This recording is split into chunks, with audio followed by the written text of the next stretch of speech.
दोस्तों Jayaprakash power ventures limited की बात करें तो बहुत दिन के बाद स्टॉक के अंदर जबरदस्त तेजी देखने को मिल रही है। स्टॉक 10% से ऊपर इस समय ट्रेड करता हुआ दिखाई देगा।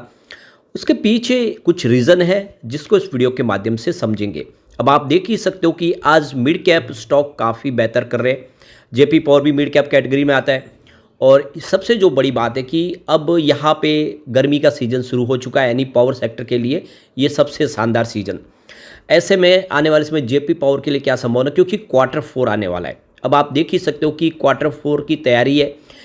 कंपनी ने पिछले रिजल्ट काफ़ी बेहतर बताए थे। आगे की क्या संभावना उसको समझेंगे। फंडामेंटली कंपनी कैसी है और अब जब बाज़ार में फिर से एक तेज़ी की संभावना बनने लगी है, क्या जेपी पावर में ये सही मौका है, जानने की कोशिश करेंगे इस वीडियो के माध्यम से। लेकिन फ्रेंड्स, उससे पहले अगर आप पहली बार हमारे चैनल पे आए तो चैनल को सब्सक्राइब कर दीजिए, एक बेल आइकॉन दबा दीजिए ताकि जब भी नया वीडियो बने पहला नोटिफिकेशन आपको मिले। वीडियो पसंद आए तो लाइक से ज़रूर कीजिए।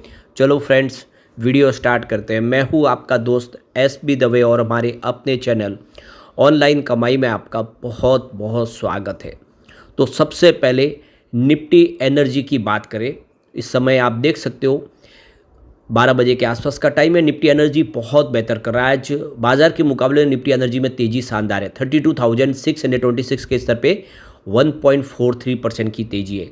तो इसका पूरा का पूरा फायदा जेपी पावर को मिला है। एनर्जी सेक्टर आज दौड़ रहा है और जेपी पावर में ज़बरदस्त खरीदारी लौट के आई है। वॉल्यूम टॉपर बनाए, काफ़ी ज़बरदस्त बड़ी डील हो रही है। करोड़ों शेयर यहाँ पे इस समय खरीदे जा रहे हैं। तो 14.75 पर स्टॉक आ गया। निचले लेवल से स्टॉक ने फिर दौड़ना शुरू किया है।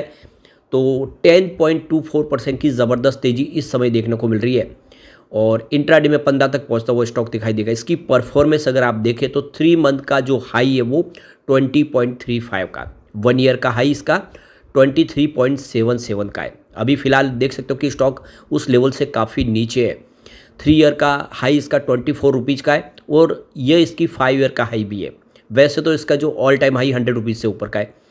3 मंथ का लो इसका 12.36 का है, जो पिछले दिनों बना 12 रुपये से। अब स्टॉक फिर से 15 तक पहुंचता हुआ दिखाई दे रहा है। 1 ईयर का लो इसका 12.36 का ही है।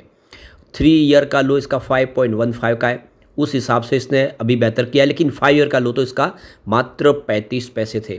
कोविड काल में स्टॉक कौड़ियों के भाव में आ गया था और वहाँ से बहुत ही बेहतर किया और निवेशकों को इसने मालामाल किया। अब यहाँ पे लेटेस्ट हमारे पास म्यूचुअल फंड के आंकड़े आ चुके हैं जो काफ़ी ज़बरदस्त है, जो इशारा कर रहे हैं कि इस गिरावट का पूरा फ़ायदा म्यूचुअल फंड ने उठाया और म्यूचुअल फंड ने खरीदारी शुरू कर दी है जम के।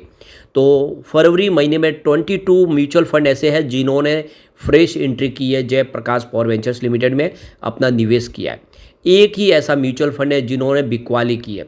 यानी आप क्लियर रही पिक्चर यहाँ पे दिखाई दे रहा है कि म्यूचुअल फंड की खरीदारी शुरू हो चुके हैं। बड़े फंड हाउस इस मौके का फ़ायदा उठा रहे क्योंकि कंपनी फंडामेंटली मजबूत है और स्टॉक अपना बुक वैल्यू से नीचे ट्रेड कर रहा है।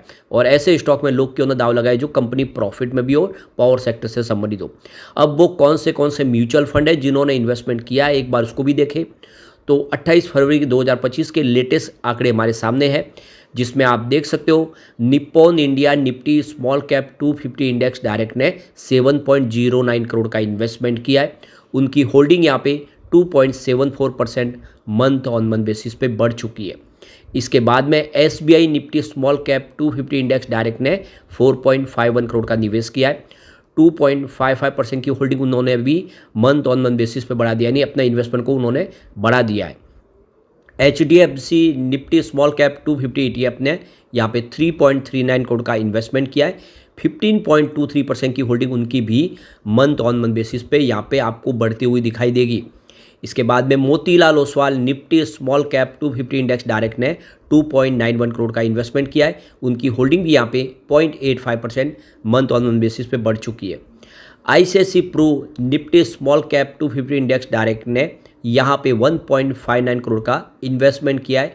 0.08% की होल्डिंग उनकी भी मंथ ऑन मंथ बेसिस पे यहाँ पे आपको बढ़ती हुई दिखाई देगी। इसके अलावा HDFC Nifty small cap 250 index direct ने 1.45 करोड़ का इन्वेस्टमेंट किया है। 8.50% की होल्डिंग उनकी मंथ ऑन मंथ बेसिस पे यहाँ पे आपको बढ़ती हुई दिखाई देगी।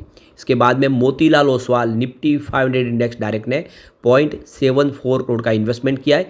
1.73% की होल्डिंग उनकी भी बढ़ चुकी है मंथ ऑन मंथ बेसिस पे।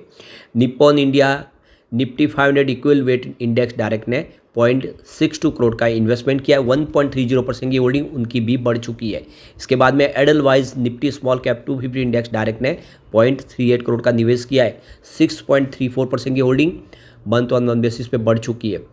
और इसके बाद में HDFC Nifty multi cap 50-25 index ने 0.36 करोड़ का इन्वेस्टमेंट किया। उनकी होल्डिंग भी 2.16% मंथ ऑन मंथ बेसिस पे बढ़ चुके हैं। तो ये क्लियरली सिग्नल है कि सारे के सारे म्यूचुअल फंड ने काफ़ी ज़बरदस्त निवेश किया और बड़े बड़े म्यूचुअल फंड, स्पेशली बैंकिंग जो म्यूचुअल फंड्स है, चाहे वो ICICI बैंक हो, HDFC बैंक हो, SBI हो, सब ने यहाँ पे दिल खोल के खरीदारी की है और ये इशारा है कि स्टॉक आने वाले समय बेहतर कर सकता है।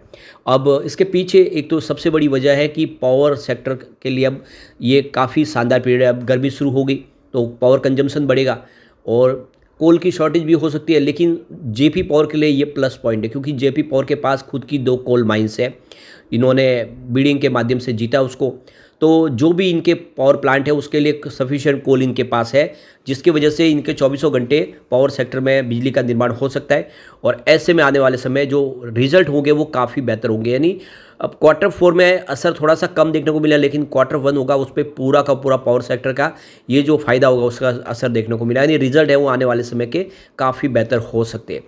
अब एक बार हम इसके फंडामेंटल भी अगर देखें तो मार्केट कैप इसका इस समय 10,047.17 करोड़ के आसपास है। नंबर ऑफ शेयर इसके 685.35 करोड़ है। इसका PB अगर देखें तो 1.21 है और कैश कंपनी के पास 951.74 करोड़ का है। यहाँ पे प्रमोटर होल्डिंग 24% है। सेल्स ग्रोथ इसके 16.87% है और ROC 8.72% का है। इंटरप्राइजेस वैल्यू अगर देखें इसकी तो 13,337.22 करोड़ की है। इसका P रेशियो 11.06 है। ये इंडस्ट्रीज़ के P रेशियो के मुकाबले काफ़ी नीचे है। फेस वैल्यू इसकी 10 रुपीज़ की है और बुक वैल्यू इसकी 12.14 है। फिलहाल डेट अगर देखें कंपनी 4,214.79 करोड़ का है और EPS इसका 1.33 रुपीज़ के आसपास है और ROE इसका 9.37% है। प्रॉफिट ग्रोथ इसका 1062.49% है, जो बहुत ही बेहतर है। अब यहाँ पे देख सकते हो कि हमारे सामने रिजल्ट आने वाला है। तो अगर हम बात करें पिछले 2 रिजल्ट की कैसे रहे, सबसे पहले बात करें सितंबर क्वार्टर में तो रिवेन्यू 1305 करोड़ के आसपास था। दिसंबर क्वार्टर में वो कम होके 1257 करोड़ के आसपास है। रिवेन्यू कम हुआ था। कंपनी के खर्च की बात करें तो 840 करोड़ का खर्च था सितंबर में, दिसंबर में बढ़ के 850 करोड़ तक पहुंचा। यानी रिवेन्यू भी कम हुआ, सामने खर्च बढ़ गया। ये एक थोड़ी सी प्रॉब्लम वाली बात थी दिसंबर में। ऑपरेटिंग प्रॉफिट की बात करें तो 386 करोड़ की ऑपरेटिंग प्रॉफिट सितंबर में थी, जो दिसंबर में गिर के 290 करोड़ के आसपास है। क्योंकि दिसंबर का महीना अगर आप देखेंगे ये क्वार्टर ठंडी का सीजन होता है जिसमें इलेक्ट्रिसिटी कंजम्पशन कम हो जाता है, जिसकी वजह से ये रिजल्ट में रिफ्लेक्ट हो रहा है। ऑपरेटिंग प्रॉफिट मार्जिन 32% था सितंबर में, जो दिसंबर में कम होकर 25% हुआ।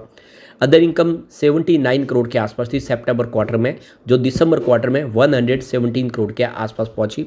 यानी अदर इनकम बढ़ी है। और इसके अलावा कंपनी के अगर हम बात करें प्रॉफिट बिफोर टैक्स की तो 234 करोड़ का प्रॉफिट बिफोर टैक्स बताया था सितंबर क्वार्टर में, जो दिसंबर क्वार्टर में घट के 193 करोड़ के आसपास आया। यहाँ पे नेट प्रॉफिट देख ले, 183 करोड़ का नेट प्रॉफिट बताया था सितंबर क्वार्टर में, जो दिसंबर क्वार्टर में कम होकर 127 करोड़ के आसपास आए। तो क्लियरली आप देख सकते हो कि ठंडी सीजन थी उसका असर देखने को मिला, लेकिन इस बार उम्मीद बेहतर है, दिसंबर से रिजल्ट अच्छा आ सकता है और फिर यहाँ पे एक शानदार संभावना पॉजिटिव बनेगी तो स्टॉक बेहतर कर सकता है। लेकिन फ्रेंड्स, कोई भी इन्वेस्टमेंट करने से पहले अपने फाइनेंशियल एडवाइजर से एडवाइस ले ले या अपना खुद का रिसर्च करें, क्योंकि मैंने वीडियो आपके एजुकेशनल पर्पज़ के लिए ही बनाया। वीडियो पसंद आए तो लाइक से जरूर कीजिए और चैनल को सब्सक्राइब कर दीजिए। Thank you friends.